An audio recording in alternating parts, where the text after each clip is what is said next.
Good morning, friends. Now we are discussing vendor development, make or buy decisions in purchasing and supply chain management.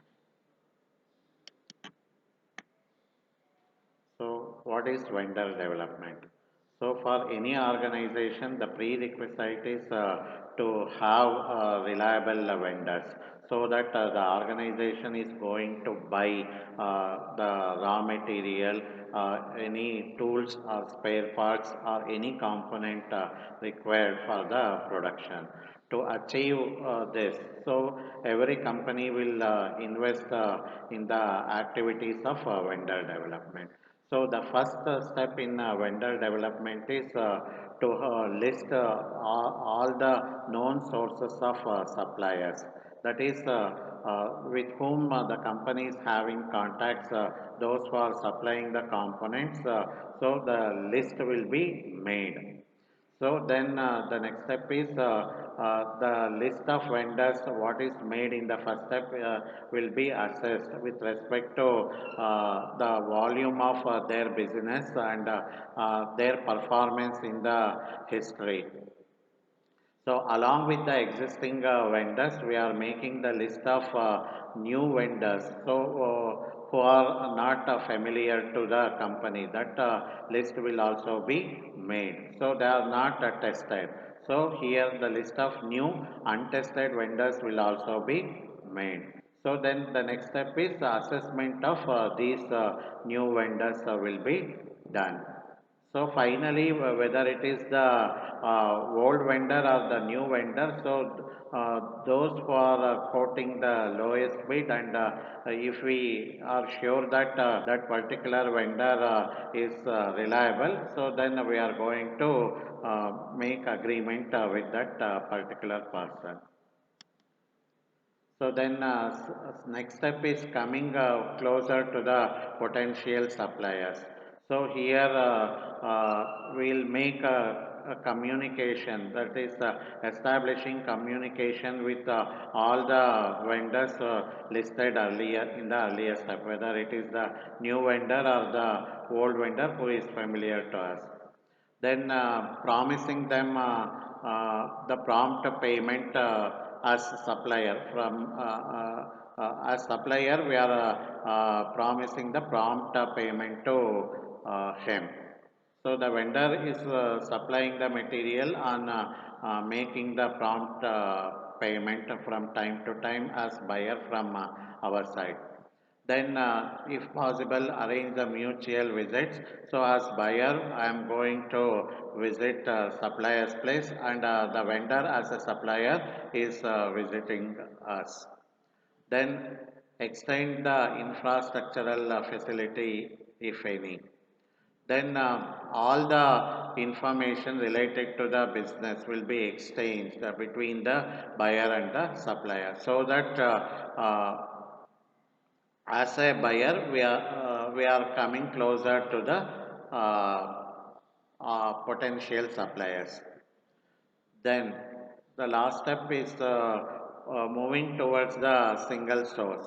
So this will be achieved by establishing the expectations from both the parties. As a buyer, what will be the expectations from my side will be communicated to the vendor. So, and as a supplier, his expectations maybe in the form of payments from time to time, and other expectations will be communicated to us. Then make or buy decision. So it is the strategic choice whether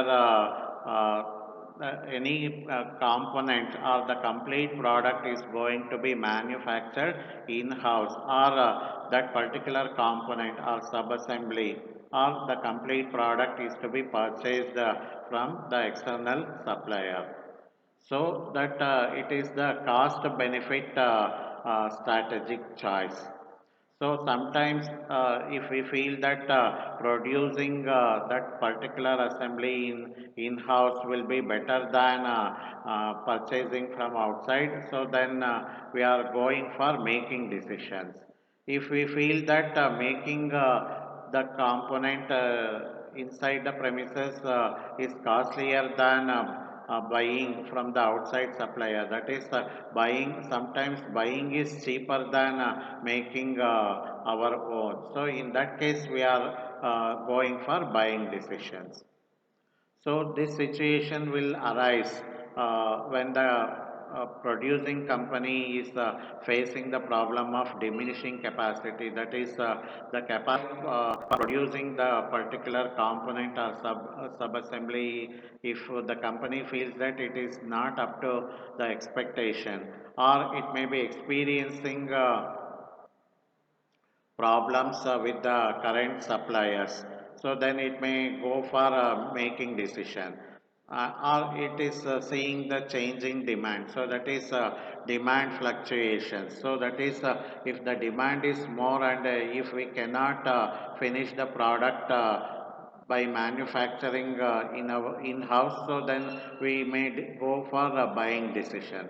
Or if there is diminishing demand, so then there is no meaning of buying a small quantity from the supplier. So then in that case, so during the uh, idle period, instead of keeping our personal idle, we may go for making decisions. So factors that will influence the firms when it is decided to buy. So lack of expertise. That is, our employees are not so expertise in making the product. So then, small volume requirements. So that is, I cannot establish the production batch when the volume of material required is less. So then I may go for buying decision. Then limited production facilities or insufficient capacity to produce our own. Cost consideration. So it is less expensive to buy the item than having our own production.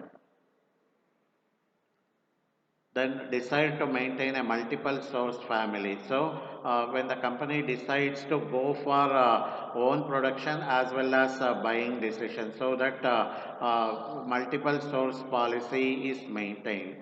So then brand preference. If that particular assembly is purchased from a branded company, so that the demand for our product is increased, so then the company goes for buying decision.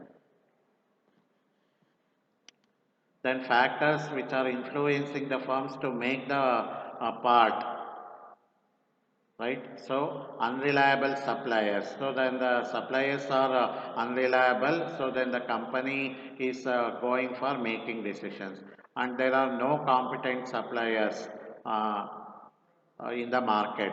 So then decide to maintain a stable workforce.